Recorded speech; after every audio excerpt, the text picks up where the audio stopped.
America এবং Canada পৃথিবীর দুটো শক্তিশালী দেশ। পাশাপাশি আপনার যদি কখনো সময় আসে, সুযোগ আসে এই দুটো দেশের যে কোনো একটিতে আসার, সেকেন্ড হোম হিসাবে যে কোনো একটিকে বেছে নেওয়ার, তাহলে আপনি কোনটাকে বেছে নেবেন?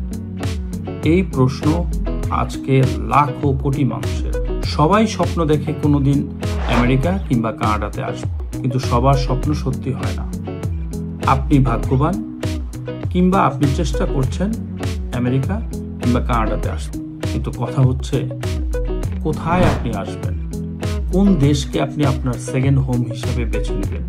আসার আগে আপনি যদি আমেরিকা এবং কানাডা এর দুটো কান্ট্রির ভিতরে কি কি সুযোগ সুবিধা আছে এবং কোন দেশে গেলে আপনার ফিউচার ব্রাইট হবে, আপনি আপনার পছন্দ মতো আপনার জীবনটাকে আপনার মতো করে সাজাতে পারবেন, সে সম্পর্কে যদি আপনার আইডিয়া থাকে, তাহলেই কিন্তু আপনি এসে সাকসেসফুল হতে পারবেন।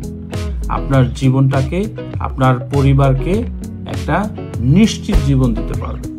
আজকের ভিডিওতে আমরা সেটাই আলোচনা করব, কোন দেশটা আপনার জন্য পারফেক্ট, আমেরিকা নাকি কানাডা। তো চলুন ভিডিওটা শুরু করা যাক। ভিডিওটা শুরু করার আগে একটা অনুরোধ থাকবে, ভিডিওটা প্রথম থেকে শেষ পর্যন্ত দেখেন, কারণ আমি এই ভিডিওটাকে 9টা পয়েন্টে ভাগ করেছি এবং আমি এই 9টা পয়েন্ট দিয়ে আমেরিকা নাকি কানাডা কোন দেশ বেস্ট আপনার জন্য, সেটা আপনাদের কাছে যুক্তি, তর্ক এবং তথ্যের উপর ভিত্তি করে আপনাদেরকে আমি বোঝানোর চেষ্টা করব।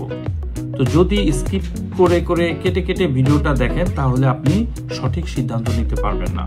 তো অনুরোধ থাকবে প্রথম থেকে শেষ পর্যন্ত পুরো ভিডিওটা দেখেন, তারপর সিদ্ধান্ত নেন যে কোন দেশটা আপনার জন্য বেস্ট।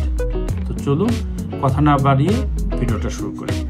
চলুন শুরু করা যাক সবচেয়ে গুরুত্বপূর্ণ বিষয়, জীবনযাত্রার খরচ দিয়ে।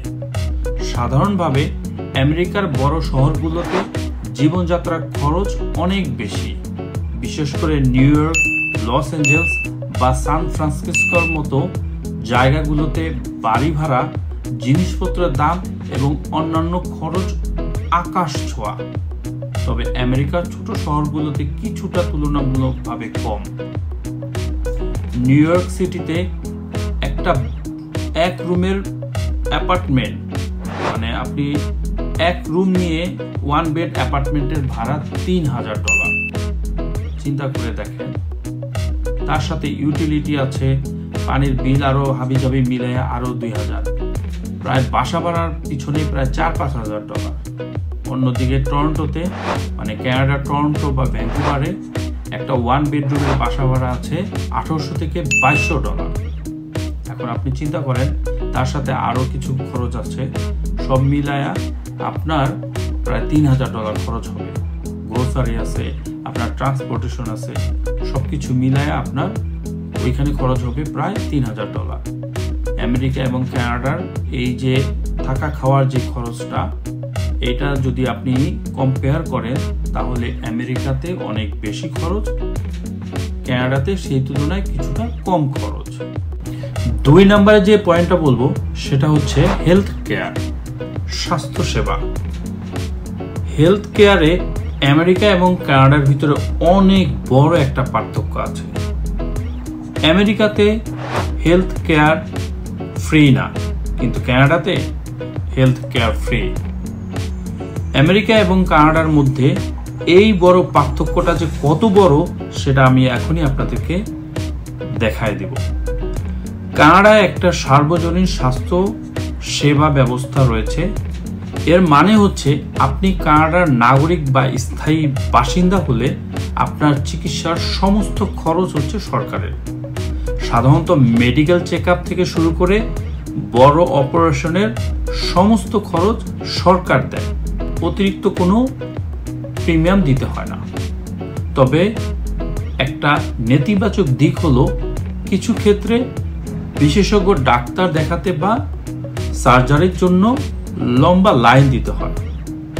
এটুকুই।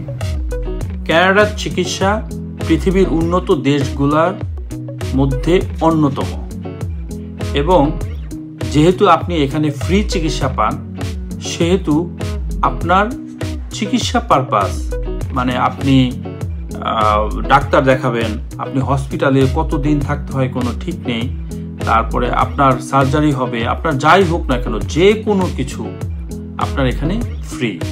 আর এর ফলে আপনার পুরো বছরে একবার থিঙ্ক করে দেখেন আপনার কত টাকা বেঁচে যাবে। একটা মানুষ, বয়স্ক মা বাবা থাকে বা বয়স্ক মানুষজন থাকে, তাদের চিকিৎসা পারপাসে বাংলাদেশ বা পৃথিবীর বিভিন্ন দেশে একবার থিঙ্ক করে দেখেন যে আপনার কি পরিমাণ টাকা খরচ হয় শুধু চিকিৎসা পারপাসে। এখানে শুধু আপনাকে ওষুধ কিনে আনতে হবে, আর সমস্ত চিকিৎসা আপনার ফ্রি। ইভেন দো প্রেগনেন্সি যে টাইমটা, ওই পুরা প্রেগনেন্সি প্রসেসটাই হচ্ছে ফ্রি। বাচ্চা প্রসব করা, মানে মার চিকিৎসা থেকে শুরু করে বাচ্চা প্রসব করা, বাচ্চা জন্ম নেওয়া, সব কিছু হচ্ছে ফ্রি।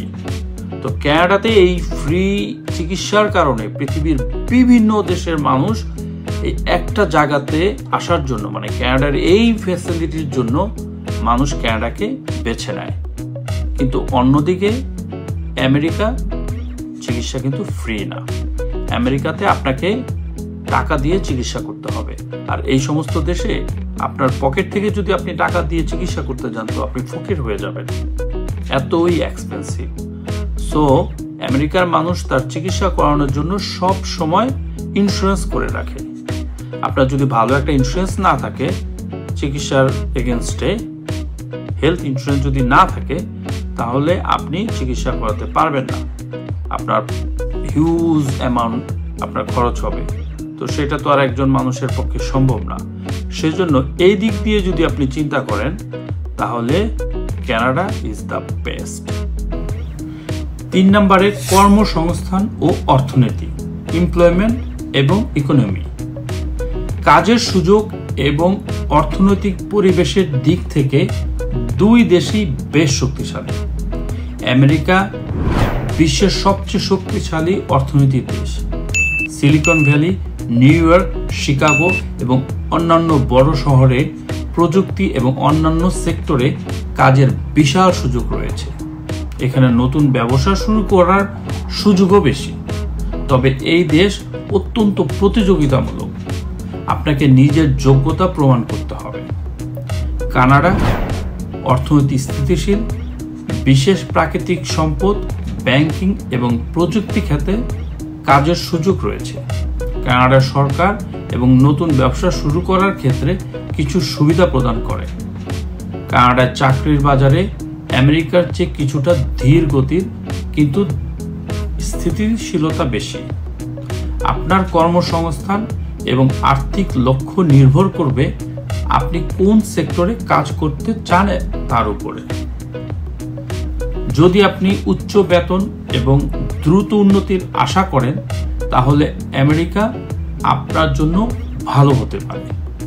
আর যদি আপনি স্থিতিশীলতা এবং একটি ভারসাম্যপূর্ণ কর্মজীবন সন্ধান করেন তাহলে কানাডা আপনার জন্য উপযুক্ত। 4 নম্বরে শিক্ষা ব্যবস্থা, এডুকেশন সিস্টেম। শিক্ষা ক্ষেত্রে দুই দেশেই বিশ্বসেরা, তবে কিছু পার্থক্য রয়েছে।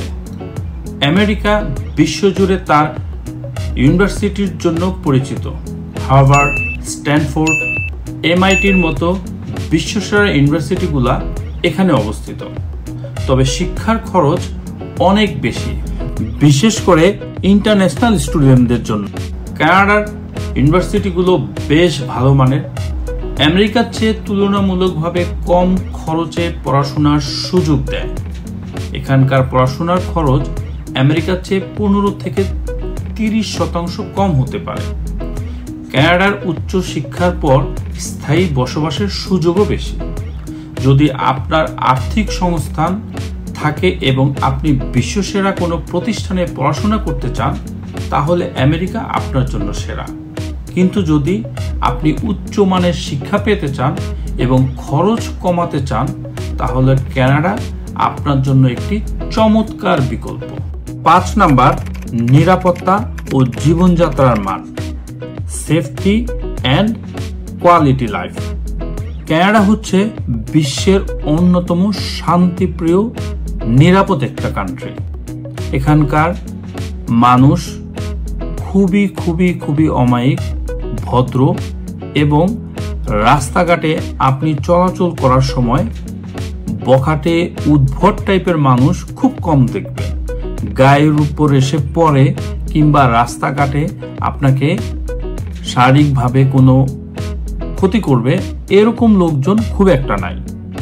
কিছু হোমলেস আছে যারা সত্যিকার অর্থেই হোমলেস এবং এরা আপনাকে কোনো ক্ষতি করবে না, আপনার কাছ থেকে চেয়ে চিনতে কিছু হয়তোবা নিবে। আর রাত্র 2টা বাজুক 3টা বাজুক আপনি যে কোনো সময় ছেলে হন বা মেয়ে হন খুবই নিরাপদে চলাফেরা করতে পারবেন। সেটা টরন্টোর মতো এত বিজি সিটি হোক আর ভ্যাঙ্কুভার যেখানেই হোক। আমি যেহেতু কানাডার টরন্টোতে থাকি, আমি গ্যারান্টি দিয়ে বলতেছি আপনি যদি রাত 2টো বাজে বা 3টা বাজে একা একা আপনি রাস্তা দিয়ে হেঁটে যান, আপনাকে একটা হোমলেস হয়তোবা আইসা আপনার কাছে কিছু খাওয়ার জন্য হয়তোবা একটা টাকা চাবে বা কিছু চাবে, কিন্তু আপনাকে ক্ষতি করবে এরকম লোক খুব কম। অপরদিকে আমেরিকা হচ্ছে কানাডার তুলনায় অনেক বেশি অনিরাপদ এবং খুবই ভয়ের একটা জায়গা। আমি বলছি না বাংলাদেশ বা অন্য দেশের তুলনায়, আমি কানাডার তুলনায় বলছি। কারণ আমেরিকাতে প্রচুর মানুষ খুন হয়, এটা আপনারা সবাই জানেন। রাস্তাঘাটে হাইজ্যাক হয়, মোড়ে বিভিন্ন জায়গায় ড্রাগ নেওয়া পিপল বসে থাকে এবং এরা শুধু যে হোমলেস তা না, আপনার জন্য অনেক ক্ষতিকর, আপনাকে অনেক শারীরিকভাবে ক্ষতি করার মতো ক্ষমতা তাদের থাকে। আমি নিজে গিয়ে দেখে আসছি, সুতরাং বই পুস্তকের কথা না, আমার বাস্তব অভিজ্ঞতার কথা বলতেছি। যারা আমেরিকাতে থাকে, আপনার পরিচিত ফ্যামিলি মেম্বার বা কেউ যদি থাকে, আপনি জিজ্ঞেস করে জেনে নিতে পারেন আমি ঠিক বলছি কিনা। সো কোয়ালিটি লাইফ বা আপনি যদি পিসফুল লাইফ চান তাহলে Canada is the best. 6 number, traffic ও যাতায়াত। যানজট বা ট্রাফিক একটা আমাদের দৈনন্দিন জীবনের অনেক গুরুত্বপূর্ণ অংশ। আমেরিকার বড় শহরগুলোতে যেমন লস অ্যাঞ্জেলস, নিউ ইয়র্ক বা শিকাগো, ট্রাফিক জ্যাম একটা নিত্য নৈমিত্তিক ব্যাপার। ব্যক্তিগত গাড়ির ব্যবহার এখানে অনেক বেশি, তবে সাবওয়ে, বাস, ট্রেন সহ উন্নত পাবলিক ট্রান্সপোর্টেশন ব্যবস্থাও আছে। অপরদিকে কানাডার বড় বড় শহরগুলোতেও ট্রাফিক জ্যাম প্রচুর। যেমন আমি টরন্টোতে থাকি, টরন্টোতে এই মুহূর্তে এমন ট্রাফিক জ্যাম হয় যা বাংলাদেশের ট্রাফিক জ্যামকেও হার মানায়। আপনারা ভাবতেও পারবেন না, টরন্টোর ভিতরে এমন ট্রাফিক জ্যাম লেগে থাকে যে আমরা অনেক সময় আধা ঘন্টার রাস্তা বা 10 মিনিটের রাস্তা আধা ঘন্টা লাগে, আধা ঘন্টার রাস্তা 1 ঘন্টাও লেগে যায়, তাও আবার হাইওয়ের ভিতরে। নিউ ইয়র্কে আমি গিয়ে দেখছি এমন লম্বা ট্রাফিক জ্যাম যে আপনি অস্থির হয়ে যাবেন, মনে হবে আপনি থার্ড ওয়ার্ল্ডের কোনো কান্ট্রিতে আছেন কিংবা বাংলাদেশের মগবাজারে বসে আপনি ট্রাফিক জ্যামে বসে আছেন। যদিও এখন মগবাজারে ফ্লাইওভার আছে, আমি সেই অনেক 90 দশকের কথা বলতেছি। তো যাই হোক, দোনো দেশেই ট্রাফিক জ্যাম আছে, তবে আমেরিকার তুলনায় কানাডাতে কিছুটা কম। যেহেতু আমেরিকাতে অনেক অনেক অনেক বেশি পরিমাণে লোকজন থাকে, অনেক গাড়ি ঘোড়া বেশি চলে, সেই জন্য আমেরিকাতে কানাডার তুলনায় কিছুটা বেশি। আর ট্রাফিক জ্যাম মানুষের সময় কেড়ে নেয়। আপনি কাজে যাবেন, ট্রাফিকের কারণে আপনি যদি ঠিকমতো সময় মতো কাজে না যেতে পারেন তাহলে সেইটা কিন্তু আপনাকে প্রচণ্ড কষ্ট দিবে। কানাডা নাকি আমেরিকা, সেই প্রশ্নের উত্তর আপনাকে খোঁজার জন্য এই ট্রাফিক জ্যামও একটা হেল্প করবে। 7 নাম্বার, ন্যূনতম বেতন, মিনিমাম ওয়েজ। ন্যূনতম বেতন বা মিনিমাম ওয়েজ অনেক মানুষের আয়ের একটি গুরুত্বপূর্ণ উৎস। আমেরিকায় ন্যূনতম বেতন রাজ্য অনুযায়ী পরিবর্তিত হয়। কিছু রাজ্যে যেমন ক্যালিফোর্নিয়ায় এটি প্রতি ঘন্টায় $15 বেশি, আবার কিছু রাজ্যে ফেডারেল লেভেলে এটি মাত্র $7.25। কানাডার ন্যূনতম বেতনও প্রদেশ অনুযায়ী পরিবর্তিত হয়, যেমন অন্টারিওতে প্রতি ঘন্টায় প্রায় $17.60, যেটা 2025 সালের অক্টোবরে কার্যকর হবে। ব্রিটিশ কলম্বিয়ায় এটা 17.85, যেটা জুনে কার্যকর হবে। আর নর্মালি এখন বর্তমানে টরন্টোতে $17.20 চলতেছে। যদিও কানাডার ন্যূনতম বেতন আমেরিকার কিছু রাজ্যের চেয়ে বেশি, তবে জীবনযাত্রার খরচও এখানে তুলনামূলকভাবে বেশি। তাই শুধু বেতনের পরিমাণ দেখে সিদ্ধান্ত নেওয়া ঠিক হবে না, জীবনযাত্রার খরচও বিবেচনায় নিতে হবে। 8 নম্বরে আবহাওয়া, ওয়েদার, যা দৈনন্দিন জীবনের একটি বড় অংশ। আমেরিকার আবহাওয়া অনেক বৈচিত্র্যময়। ফ্লোরিডার মতো রাজ্যে সারা বছরই উষ্ণ এবং আর্দ্র থাকে। অন্যদিকে ক্যালিফোর্নিয়ায় হালকা এবং মনোরম আবহাওয়া থাকে। দেশের উত্তর দিকে শীতের সময় বেশ ঠান্ডাও পড়ে। আর এদিকে কানাডার বেশিরভাগ অংশেই শীতকাল খুব দীর্ঘ এবং তীব্র হয়। ডিসেম্বর থেকে মার্চ মাস পর্যন্ত তাপমাত্রা 0 ডিগ্রির নিচে নেমে যায় এবং প্রচুর তুষারপাত হয়। যদি আপনি ঠান্ডা পছন্দ না করেন তাহলে কানাডা আপনার জন্য কঠিন হবে। তবে গ্রীষ্মকাল কানাডাতে মনোরম। এটা তো গেল বই পুস্তকের কথা। এখন বলি আমার কথা। কানাডার ঠান্ডা এতটাই ভয়াবহ যে আপনার যদি ঠান্ডা অ্যালার্জি থাকে, ঠান্ডাকে আপনি এড়ায় চলতে চান, তাহলে কানাডা আপনার জন্য না। কারণ এত বড় লম্বা শীতকাল, মানে এত বড় লম্বা উইন্টার, যেটা আপনার সেপ্টেম্বরের শেষের দিক থেকে শুরু হয়ে মানে অক্টোবরের শুরু থেকে একেবারে এপ্রিলের কাছাকাছি চলে যায়। এত বড় লম্বা উইন্টারে মানুষ থাকতে থাকতে একদম ফ্রাস্ট্রেটেড হয়ে যায়। স্নো পড়ে, ঠান্ডা, বাইরে গেলে ঠান্ডা, বাচ্চা কাচ্চা সব এত বড় লম্বা একটা উইন্টারে ঘরে থাকতে থাকতে একদম বোরিং হয়ে যায়, যেটা আপনার ফ্যামিলির উপরে বিরূপ প্রভাব পড়ে। আপনি বাহিরে কোথাও যেতে পারেন না ঠিকমতো। এই লম্বা সময়টা ঘরে থাকতে থাকতে মানুষ একদম বোরিং হয়ে যায়। সো আপনার যদি ঠান্ডার ইস্যু থাকে বা আপনার পরিবারে যদি ঠান্ডার ইস্যু থাকে, তাহলে কানাডা আপনার জন্য না। 9 নম্বরে কর ও ট্যাক্স ব্যবস্থা। বন্ধুরা, একদম আসল জীবনের প্রশ্ন, দুই দেশে ট্যাক্স কেমন দিতে হয়? কারণ ইনকাম ট্যাক্স, কিছু কিনলে সাপ্লিমেন্টারি ট্যাক্স, সবই আপনার খরচকে প্রভাবিত করে, রাইট? আমেরিকা ইনকাম ট্যাক্স রাজ্য এবং ফেডারেল অনুযায়ী আলাদা। ফেডারেল ইনকাম ট্যাক্স 10 থেকে 37% পর্যন্ত হয়। তার উপর রাজ্য অনুযায়ী আরও 0 থেকে 13%।